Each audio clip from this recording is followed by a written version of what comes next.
Assalamualaikum warahmatullahi wabarakatuh.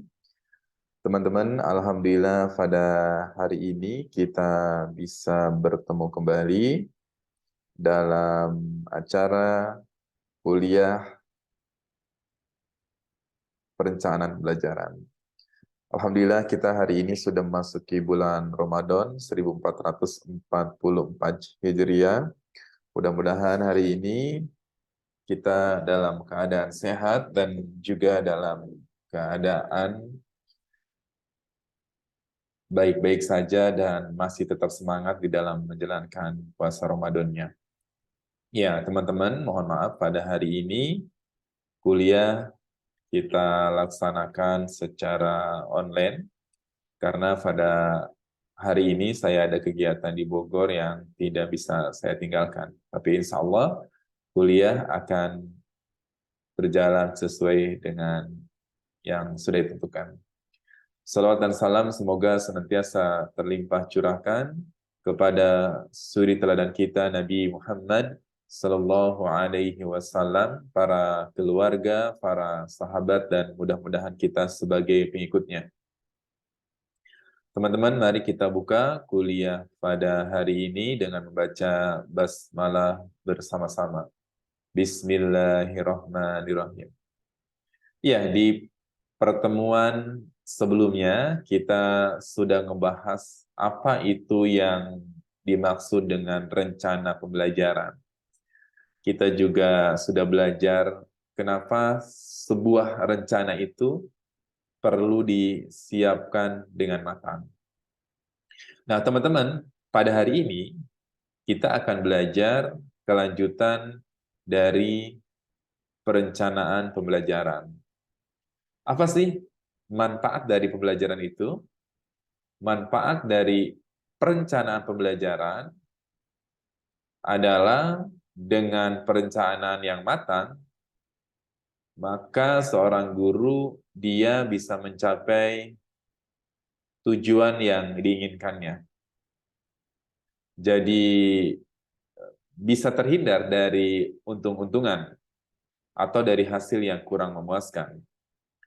Kalau hari ini kita misalkan mau mengajarkan kepada anak-anak tentang bagaimana jumlah provinsi di Indonesia, maka segala sesuatunya kita siapkan. Contoh, kita siapkan peta, kita siapkan misalkan logo-logo provinsi, kita siapkan nama-nama gubernur di Indonesia, minimal 3 itu misalkan kita siapkan. Dan kemudian kita presentasikan dengan baik, maka insya Allah setidaknya murid-murid yang kita ajarkan mereka akan mengenal nama provinsinya, logo provinsinya, siapa nama gubernurnya.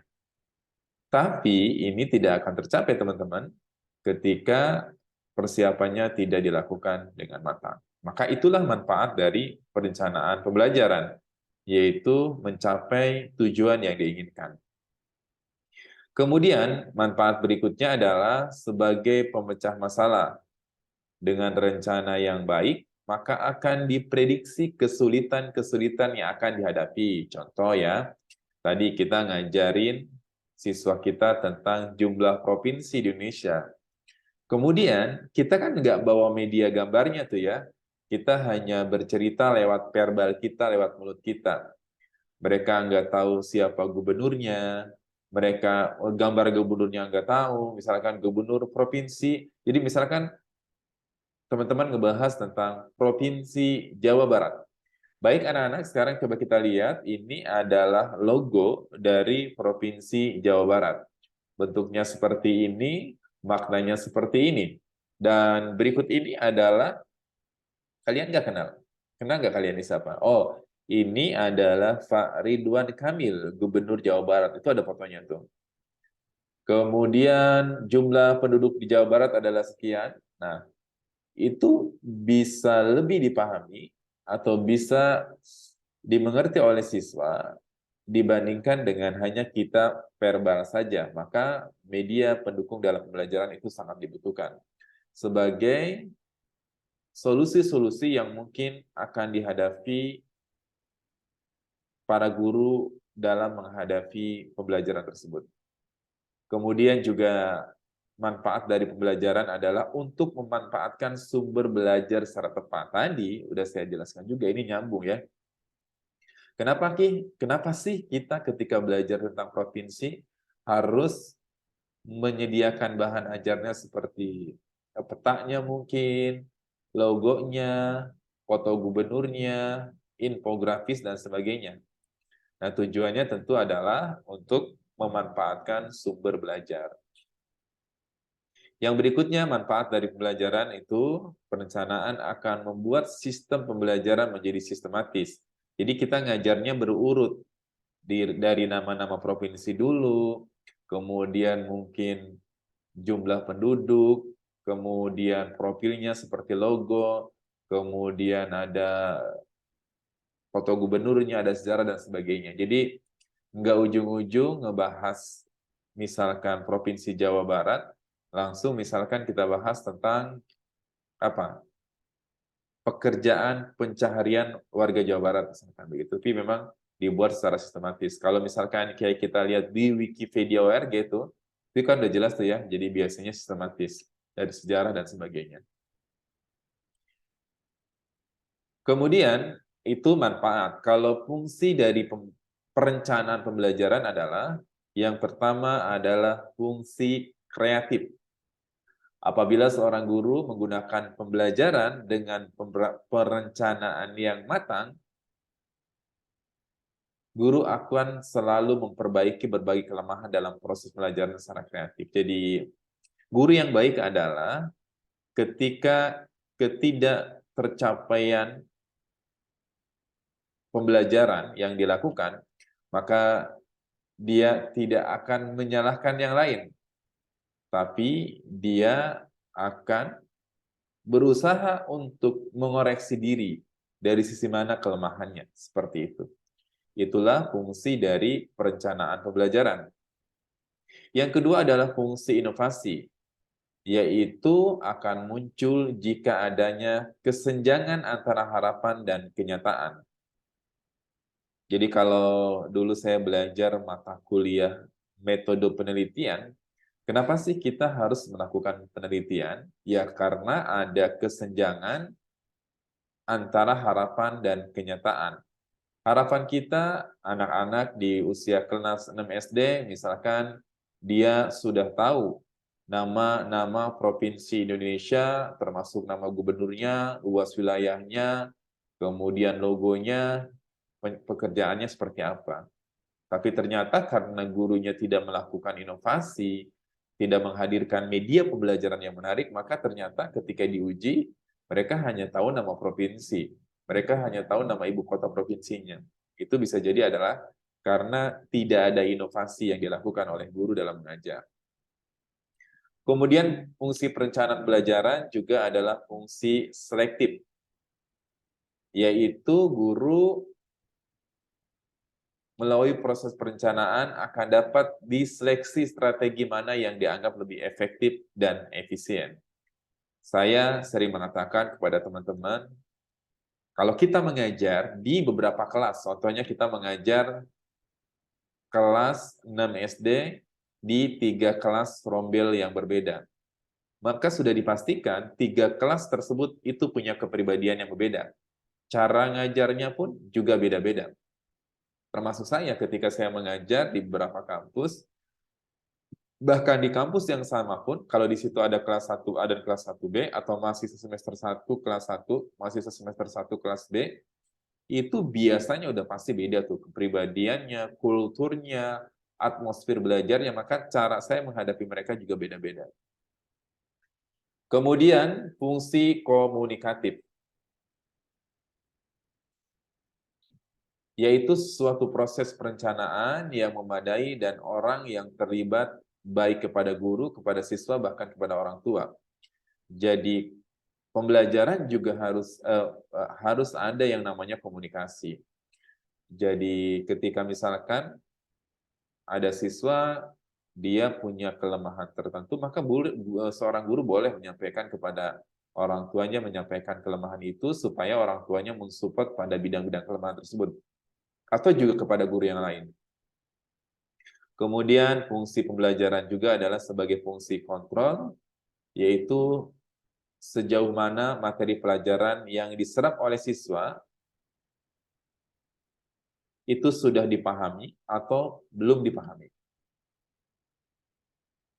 Jadi kalau kita mungkin pernah membuat perencanaan pembelajaran sebelumnya dengan materi yang sama, kita lihat tuh indikator keberhasilannya seperti apa. Jadi kalau kurang, mungkin di perencanaan pembelajaran berikutnya kita bisa membuat strategi yang lebih menarik lagi.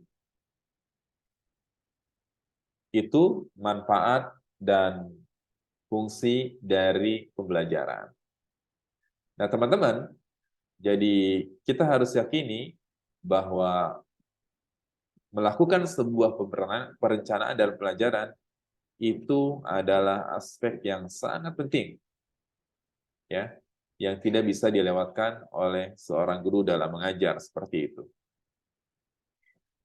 Kemudian signifikansi, yaitu tingkat signifikan tergantung pada kegunaan sosial dari tujuan pendidikan yang diajukan. Jadi apa namanya? Apakah yang kita ajarkan ini punya efek yang besar, punya efek yang tepat sasaran atau enggak, signifikan atau enggak. Kemudian dimensi pembelajaran juga adalah visibilitas, maksudnya perlu dipertimbangkan, yaitu salah satu faktor penentu adalah otoritas politikal yang memadai, sebab dengan itu visibilitas teknik dan estimasi biaya serta aspek-aspek lainnya dapat dibuat dalam pertimbangan yang realistik.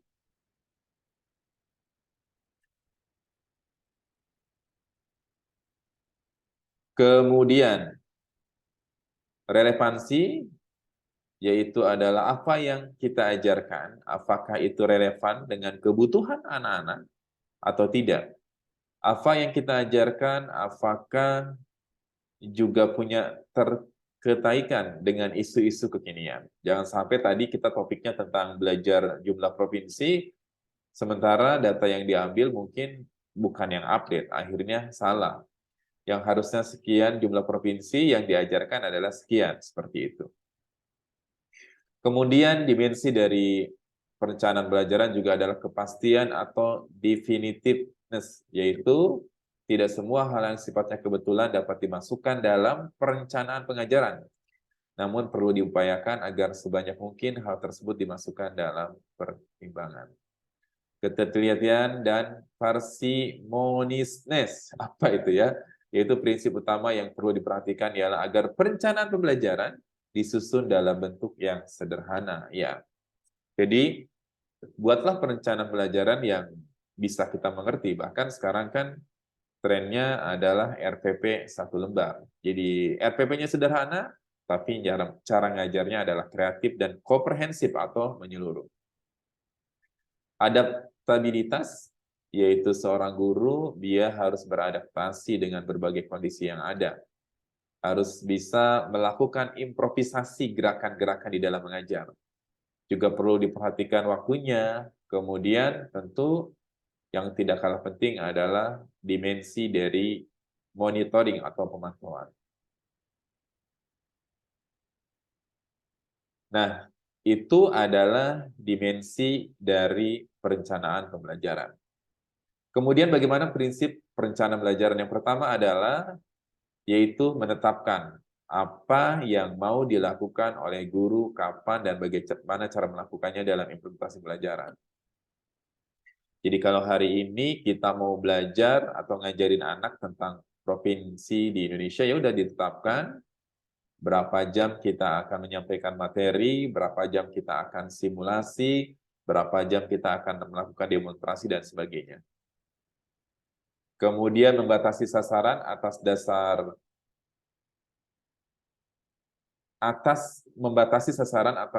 dan tujuan, yaitu adalah instruksional khusus dan menetapkan pelaksanaan kerja untuk mencapai hasil yang maksimal. Kemudian yang berikutnya adalah mengembangkan alternatif-alternatif yang sesuai dengan strategi pembelajaran. Jadi kalau kita sudah membuat satu strategi, teman-teman, dan strategi itu tidak berhasil, maka teman-teman bisa menggunakan strategi yang lainnya. Kemudian, prinsip yang berikutnya adalah mengumpulkan dan menganalisis informasi. Sebelum kita melakukan pengajaran, maka cari informasi sebanyak-banyaknya sesuai yang dibutuhkan oleh teman-teman. Sekarang kan eranya terbuka ya. Jadi kita bisa mengakses banyak informasi dari mana aja, dari YouTube, dari media sosial, dari Google, dan berbagai aplikasi yang lainnya. Kemudian mempersiapkan dan mengkomunikasikan rencana-rencana dan keputusan yang berkaitan dengan pembelajaran kepada pihak-pihak yang berkepentingan.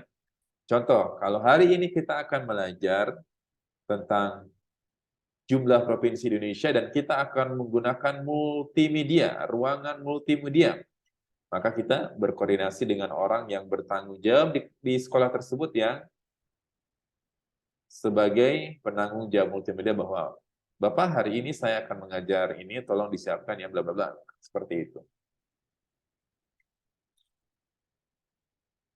Kemudian pembelajaran juga harus bersifat ilmiah, bukan sekedar apa ya.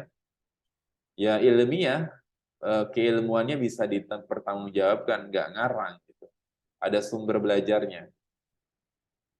Kemudian juga prinsip pembelajaran juga harus relevan, yaitu bahwa setiap materi memiliki ruang lingkup atau cakupan sistematika atau urutan dan penyajiannya. Dan lagi-lagi, yaitu adalah sistematis, berurut dari A sampai Z. Tidak dari B ke apa? Tidak dari C ke A, tapi harus dari A sampai Z seperti itu, berurutan. Kemudian prinsip berikutnya adalah konsisten atau istiqomah, yaitu adanya hubungan yang konsisten antara kompetensi dasar, indikator, materi pokok, pengalaman belajar, sumber belajar itu harus nyambung tuh. Nah, nanti kita pelajari ini di silabus ya. Prinsip berikutnya adalah memadai, yaitu cakupan indikator materi pokok, pengalaman, sumber belajar, sistem penilaian cukup untuk menunjang pencapaian pendidikan. Aktual dan kontekstual. Aktual itu nyata, kontekstual itu adalah sesuai dengan apa? Kekinian. Fleksibel itu mudah dilakukan dengan kondisi apapun. Menyeluruh, ya pembelajarannya harus bisa melatih skill atau kompetensi para siswa dari sisi kognitif, kemudian afektif, dan psikomotor. Kita tahu apa itu kognitif? Kognitif itu adalah pembelajaran yang menekankan pada pengetahuan, afektif itu lebih kepada sikap, psikomotor adalah kepada gerak, seperti itu. Nah, dalam belajar, dalam mengajar, itu para guru harus bisa mengembangkan kompetensi tersebut. Teman-teman, demikian kuliah pada hari ini. Sebagai sebuah bukti kehadiran teman-teman, silakan teman-teman nanti bisa menyimak video pembelajaran online secara singkat ini, kemudian silakan bisa tulis di kolom komentar. Apa yang ditulis di kolom komentar? Yang ditulis di kolom komentar adalah silakan teman-teman tulis 3 saja. 3 hal apa yang teman-teman dapatkan dari materi yang hari ini saya sampaikan. Sekali lagi, 3 hal apa yang teman-teman bisa dapatkan dari materi yang hari ini saya sampaikan. Tulis di kolom komentar YouTube 3 hal yang teman-teman dapatkan aja. 3 hal saja. Kemudian tulis nama lengkapnya. Seperti itu, mahasiswa program studi apa. Silakan, sebagai sebuah bukti kehadiran bahwa teman-teman sudah mengikuti kuliah online ini. Sekali lagi saya mohon maaf teman-teman tidak bisa hadir secara langsung karena kondisi tertentu saya harus melaksanakan tugas di Bogor. Semoga di pertemuan yang akan datang kita bisa bertatap muka, ya, bukan bertatap maya. Terima kasih atas kehadiran teman-teman yang sudah hadir pada hari ini. Kita tutup kuliah pada hari ini dengan baca hamdalah dan doa kafaratul majlis. Alhamdulillahirabbil alamin. Subhanaka Allahumma wa bihamdika asyhadu an la ilaha illa anta astaghfiruka wa atubu ilaik. Assalamualaikum warahmatullahi wabarakatuh.